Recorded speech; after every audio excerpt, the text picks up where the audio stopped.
Ikapitong kabanata. Nakasuot na ang lahat ng 15 bagong estudyante ng Purif School ng kani-kanilang uniforme. Ang mga ito ay kasalukuyang nakapila ng pahalang habang nasa harapan si Leonora na kasalukuyan namang nakasuot ng kasuotan nitong ginagamit sa pagtatanim. Nakaputi ang bawat isa at makikita rin ang asul na kulay ng tela sa gilid nito. Ang telang ginamit dito ay ang sinasabing pinakamatibay sa mundo sapagkat hindi ito basta-basta masisira ng mga simpleng atake. Hindi rin naman ito basta-basta masusunog dahil sa katangian nitong hindi tabla ng apoy. Tinatawag ang telang ginamit dito na rayo, na gawa mula sa hiblang mula sa dahon ng aran.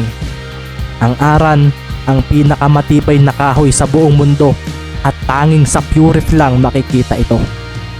Ang kahoy rin ng punong ito ang pangunahing materyales sa paggawa ng mga bagay sa mundo. Mula sa bahay hanggang sa mga simpleng sandata at gamit ay gawa sa kahoy na ito. Isang alamat nga ang nagsasaad na noong unang panahon nang ang bathala ng apoy ay nagalit sa mga taga-mundo dahil sa mga kasamaang ginagawa nito, sinunog ng bathalang ito ang buong mundo upang lipulin ang lahat ng nabubuhay at ang mga puno ng aran lamang ang nakitang nanatiling nakatayo sa kabila ng 1 linggong pagtupok sa Sansinukob. Ito ang opisyal na pagsisimula ninyo sa paaralang ito. Sana ay maging maayos ang inyong pagsisimula. Sana ay gabayan kayo ng 4 na bathala upang maging mas malakas kayo sa darating na mga panahon. Seryosong winika ni Leonora sa mga nakapusturang mga estudyanteng nasa kanyang harapan. Sige na, pumunta na kayo sa normal area. Pumunta muna kayo sa gymnasium sapagkat may gaganaping oryentasyon para sa inyo ang paaralan. Dagdag pa ng matanda at pagkatapos ay kinuha na nito ang pala at ang pandilig na nasa gilid ng isang halamang malapit dito. Seryoso na ngang naglakad ang lahat patungo sa normal area. Pinangunahan ito ni Freya na seryoso lamang na tinatanaw ang pupuntahang lugar. Nasa likuran nga nito ang pinsang si Luke na nakangisi siyang pinagmamasdan. Unang araw na natin, Freya. Gusto ko nang makita ang kuya mong si Helio. Mahinang wika ni Luke na naging dahilan para magdilim ang mga mata ni Freya. Napakuyom ng kamao ang dalaga at biglang may asul na apoy ang biglaang lumitaw sa mga iyon. Hindi pa man sila nakakalayo ay tila may hindi na kaagad magandang mangyayari. Si Luke, kalmado pa rin pero bigla na lang umusok ang katawan nito. Nakahanda agad siya kung sakali mang atakihin siya ng kanyang pinsang si Freya. Tama na iyan, narito tayo upang maging malakas, hindi para maglaban. Bigla namang nagsalita ang pinakamatangkad sa lahat, si Lasti. Tama si Lasti Hevia. Kung gusto ninyong maglaban, may lugar para riyan. May oras para sa duelo. Sambit naman ni Enma. Nakasabay na naglalakad si Mirai, ang kapatid nitong babae. Sa Purif School, kapag may alitan o hindi pagkakaunawaang nangyayari at kapwa hindi magpatalo ang magkabilang panig, nagkakaroon ng tinatawag na tagisan. Ginagamit din ito ng halos karamihan upang makita kung sino ang mas malakas. Isa itong duelo para maipakita ang dapat maging tama. May pagkakataon ring ginagamit ang tagisan para maglaban ang mga taong may sama at galit sa isa't isa. Bawal patayin ng kalaban. Ito ang pangunahing batas sa labanang ito. Sa tagisan, lakas ang magsasabi kung sino ang tama at kung sino ang dapat magpakumbaba. Pinapayagan din ang paglalagay ng parusa sa matatalo. Kadalasang nagiging parusa rito ay ang pagsunod ng natalo sa kagustuhan ng nanalo. Ang tagisan na isa ring kultura sa mundo kung saan ang lakas at kapangyarihan ang nagsisilbing basehan. Kadalasang ang mga magkakakulay na aura ang naghaharap dito. Sa oras naman na maging hero ang isang individual, pinagbabawalan na ang mga ito na gamitin ang tagisan. Ito ay ginagamit lamang para sa mga gusot at para mas lumakas pa ang sino mang sasabak dito. Kaya nga, tama na iyan mga kasama. Hindi ba masayang maging magkakaibigan tayo? Wika ng isang payat na lalaking biglang lumitaw roon. Mula sa likuran ay masiglang tumakbo si Speed papunta sa unahan. Pinagmasdan niya ang kanyang mga kasama at nginitian ang mga ito. Dito na nga biglang napangisi si Basil, ang pinakamisteryoso sa kanila. Nang makita niya si Speed na nasa unahan ay hindi siya natuwa. Kumunot kaagad ang noo nito. Anong karapatan ng isang mahinang nilalang na tulad mo na magsalita sa harapan naming mga Blue Aura? Winika ni Basil na biglang lumitaw sa harapan ni Speed. Si Speed napalunok ng laway dahil sa mga nangyari. Nararamdaman niya ang lakas ni Basil na kasalukuyang nagliliwanag ang asul na aura. Si Basil, hindi ito palaimik sapagkat mabilis itong mainis. At sa oras na mainis ito, dito nalalabas ang kanyang abilidad. Nagkakaroon siya ng pambihirang lakas sa oras na mainis o magalit. Isa nga sa mga bagay na kinaiinisan ni Basil, ang mga low-leveled oras. Ang mga nilalang na mahina. Para sa kanya ay walang karapatang mabuhay ang mga ito. Ito ang pinaniniwalaan niya noon pa. Teka boss, kalma ka lang. Sambit ni Beast na napaatras pero nanatiling ngumingiti kahit biglang kinabahan. Si Beast ay napaseryoso ng maramdaman ang asul na aura na iyon. Alam niyang malakas na individual ang isang yun. Itigil mo iyan, Basil. Bigla namang bulalas ni Luna na nakatago sa lilim ng mga punong nasa paligid. Nagliliwanag din ang aura nitong asul. Nandito tayo upang maging hero at hindi katangian ng isang hero ang ipinapakita mo. Sambit pa ng dalaga na halatang lakas loob lang na sinabi iyon. Hindi siya ganito ngunit gusto niyang iligtas si Speed mula sa gustong gawin ni Basil. Naalala pa niya ng muntik nang maglaban ito at si Freya sa una nilang pagkikita. Isang suntok lang ni Basil sa isang puno sa likod ng dormitoryo ay nawasa kaagad iyon dahil sa inis nito. Mabuti na nga lamang at napigilan sila ni Leonora dahil kung hindi, baka nagkaroon ng pinsala ang likurang bahagi ng dormitoryo. Malakas si Basil kapag naiinis ito at alam ni Luna na malaki ang inis nito sa mga mahihina. Kakilala niya ito at noon ay may isang beses na isang pamayanan ng mga taong may mahihinang aura ang winasak nito. Hindi nga niya malaman kung paano ito napunta sa Fury School, kayong marami na itong sinirang mga lugar at binugbog ng mga mahihinang individual sa Fury City. Luna, anong magagawa mo? Pipigilan mo ako? Winika ni Basil na nakangising hinawakan sa damit si Speed at itinaas na tila hindi man lang nabibigatan. Kung sino mang gustong pigilan ako, labanan ninyo ako. Ikaw, Freya Manchester, dito na natin ituloy ang naudlot nating laban. Sa oras na patulugin ko ang mapapel na mahinang ito, maglaban tayo o kung sino man sa inyo. Tumawa pa si Basil pagkatapos sabihin iyon. Pumasok ako rito para makalaban ang mga malalakas. Hindi ko gustong maging hero. Gagamitin ko lang ang lugar na ito upang mas maging malakas ako. Ang hindi ko lang maisip ay kung paanong may mga insektong napili sa paaralang ito. Kaya bago pa man kayo magsimula, ipisain ko na kayo rito. Seryosong sambit ni Basil sa lahat. Pinagmasdan din niya ang mga nasa likurang sina Claude, Silva at si Odessa. Sunod noon ay hinanap nito si Beast, ang sinasabing walang aura na individual. Ngunit hindi niya iyon makita kung saan na nagpunta. Mukhang malakas yung individual, maglaban tayo. Seryosong sinabi ni Beast na kasalukuyan ng hawak ang kamay ni Basil na nakahawak sa kanyang kaibigan. Gamit ang pisikal na lakas, inalis ni Beast ang pagkakahawak ni Basil dito. Napangisi na lang si Basil matapos iyon. Isa sa mga ayaw niya ay ang mga mahihinang aura at ng mga sandaling iyon, isang walang aura ang naghamon sa kanya. Ang mga kasamahan nilang may asul na aura, biglang naglabas na rin ang kanilang mga aura. Hindi maganda ang nararamdaman nila. Isang bagay lang ang nasa isip nila, ang pigilan si Basil sa balak nitong gawin. Itigil mo iyan, walang utak. Huwag mong sabihing papatulan mo ang walang aurang lalaking iyan. Seryosong winika ni Freya na tumalon papunta sa gitna ni Beast at Basil. Kasalukuyan na nag-aapoy ng asul ang dalawa nitong kamao. Ngumisi naman si Basil at kasunod noon ay isang mabilis na suntok ang binitawan niya papunta kay Freya. Kumawala ang malakas na hangin dahil doon at ang paligid ay nayanig, dahilan upang ang ilan ay maalarma sa mga nangyayari. Doon nga'y sumabog ang asul na apoy sa paligid nang salagi ni Freya ang suntok ni Basil. Napangiwi si Freya matapos iyon sapagkat naramdaman niyang tila may naputol na buto sa kanyang pinansalag laban doon. Hindi niya napaghandaang mabuti iyon dahilan upang mag-alangan siya sa pagdepensa.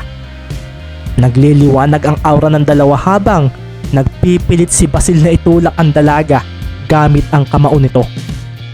Sina Beast at Speed napatalsik naman palayo matapos ang salpukang iyon, at ang tatlong Indigo Aura naman sa likuran ay nagtago sa isang ligtas na lugar dahil natatakot sila rito. Ngayon Freya Manchester, nasaan na ang angas mo? Hindi mo ba alam na ako ang pinakamalakas sa grupo nating ito? Tingnan mo sila. Wala ni isa sa kanila ang susubok na pigilan ako. Nakangising winika ni Basil na humakbang na nga ng isa. Si Freya napatras kaagad at nanatili naman niyang pinag-aapoy ang kanyang mga kamay hanggang sa bisig niya. Napasulyap nga si Freya sa paligid at napansin nga niya na umatras ang lahat. Pero kahit na ganoon, hindi siya magpapatalo sa isang ito. Gusto niyang maging mas malakas pa. Nagliwanag lalo ang asul na aura ni Freya at pagkatapos ay napalibutan sila ng asul na apoy. Doon ay pinagalaw niya iyon at tinupok ang katawan ni Basil. Hindi ko hahayaang manalo ka sa akin, bulalas ni Freya at naramdaman niya ang paghina ng pwersa ni Basil.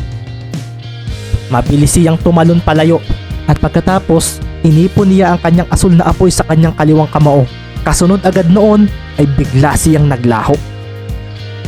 Masyado mo akong minamaliit, sambit ni Freya at doon na nga siya lumitaw sa harapan ng nasusunog na katawan ni Basil. Isang hakbang pang pauna gamit ang kanyang kaliwang paa ang kanyang ginawa at pagkatapos isinunod na niya ang kanyang nagliliyab na kamao rito. Sa pagtama ng kanyang kamao sa katawan ni Basil ay siya ring pagsabog ng asul niyang apoy. Mula sa likod ng lalaki, isang pagsabog rin ng apoy ang nakita ng mga naroon. Akala nga ni Freya ay tatalsik ang katawan ni Basil sa lakas ng suntok niyang iyon, subalit naramdaman niyang may biglang humawak sa kanyang mukha. Hindi niya iyon napaghandaan, kaya wala na siyang pagkakataon upang iwasan iyon. Akala mo ba ay magagawa akong talunin ng mahina mong apoy? Nakangising sinabi ni Basil. Itinaas nito si Freya gamit ang isang kamay. Hawak-hawak niya ito sa mukha at ang dalaga nga'y nagpupumiglas dahil dito.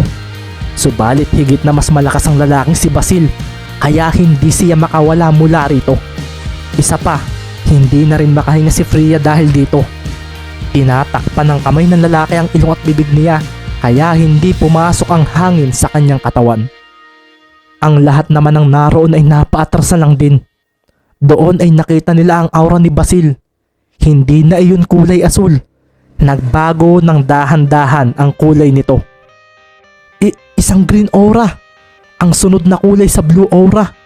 Sambit ni Luke, nasusubukan pa sanang tulungan ng pinsan, ngunit biglang lumitaw ang aura na mas malakas kaysa sa kanya. Napaatrasan lang siya sapagkat alam niyang wala siyang magagawa laban dito. Ang bawat isa ay may kinikilalang antas ng aura. Mas malakas ang aura depende sa kulay nito. Sa mundong ito, kapag ang isang individual ay may mas malakas na kulay ng aura kumpara sa isa, magagawa nitong mapaatras ang mas mahina. Nasa isip na agad nilang wala silang magagawa. Sa oras na mas mahina ang aura ng isa, automatikong nasa isip na niya ang pagkatalo. Automatikong iisipin niyang hindi niya ito kaya. Tila nabalot ng katahimikan ng paligid. Mahinang umihip ang hangin at tanging ang nagliliwanag na berdeng aura ni Basil at ang humihina ng asul na aura ni Freya ang napapansin nila. Beast, iligtas mo ang anak ni Sir Kuro. Biglang winika ni Speed na kasalukuyang nagliliwanag ang sariling aura. Ginamit niya ang kanyang ability. Mamamatay si Freya sa gagawin ni Basil. Mababasag ang bungo nito dahil sa impact noon. Nakakuyom ang kamaong winika ni Speed sa kanyang kaibigang si Beast. Nakita niya ang mangyayari at ayaw niyang mangyari iyon. sa kanilang lahat. Walang mag-aakalang may isang pipigil kay Basil sa kabila ng antas ng aura nito. Sa mundong kinatatakutan ang mas may malakas na aura, isang lalaki ang walang takot na sisirain ang paniniwalang ito.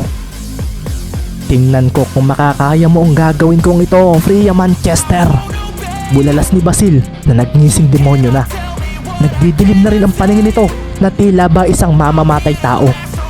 Nabalot ng berdeng aura ang kamay nitong humahawak sa ulo ng dalaga. At pagkatapos noon, buong lakas na ibinugsok ni Basil ang ulo nito papunta sa lupa. Katapusan na ba ni Freya? Walang nagawa ang lahat kundi panoorin ang mga mangyayari. Hanggang sa isang napakalakas na pagsabog ang naganap sa daanang papunta sa normal area. Ang lahat nga ng mga estudyante at mga guro ay napalabas nang wala sa oras upang makita kung ano ang nangyayari.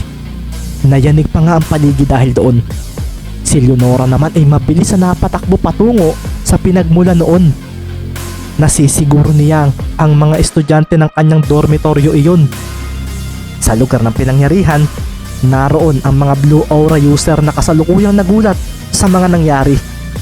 Hindi nila paniwalaan ang kanilang nakikita. Si Speed halos mangyak-ngyak sa nakita. Napigilan ng kanyang kaibigan ang nakita niyang kamatayan sana ni Freya. Malakas ka nga, seryosong sinabi ni Beast na kasalukuyang hinahawakan ng mahigpit ang bisig ni Basil na kanina lamang ay hawak-hawak ang ulo ng umiiyak ng si Freya. Nakasampay rin nga ang dalaga sa kaliwang balikat nito.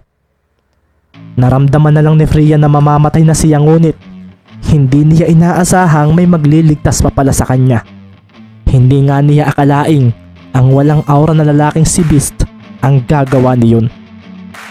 Ikaw, paanong hindi ka nasindak sa aura ko? Bulalas ni Basil na kasalukuyang sinusubukang makawala mula sa mahigpit na pagkakahawak ni Beast. Iyan ang wala sa inyo na mayroon ng kaibigan kong si Beast. Mula sa likuran nito ay biglang nagsalita si Speed habang nakangisi sa lahat. Walang aura si Beast, kaya wala rin siyang kinikilalang level o antas ng aura. Kaya para sa kaibigan ko, lahat tayo ay pare-pareho. Sa madaling salita, hindi siya natatakot kahit may mas malakas pang level ng aura ang kanyang kalaban. Nagliwanag bigla ang mata ni Speed. Sisipain ka niya, Beast. Bulalas ni Speed at gamit ang isang binti, sinalag din ng kaibigan niya ang sipa sana ni Basil. Kumawala agad ang malakas na hangin sa buong lugar at ni kaunting pag-atras ay wala man lang silang nakita mula sa lalaking walang aura. Kung ito ang gagawin mo para maging malakas, ikaw ang taong ayaw kong makalaban.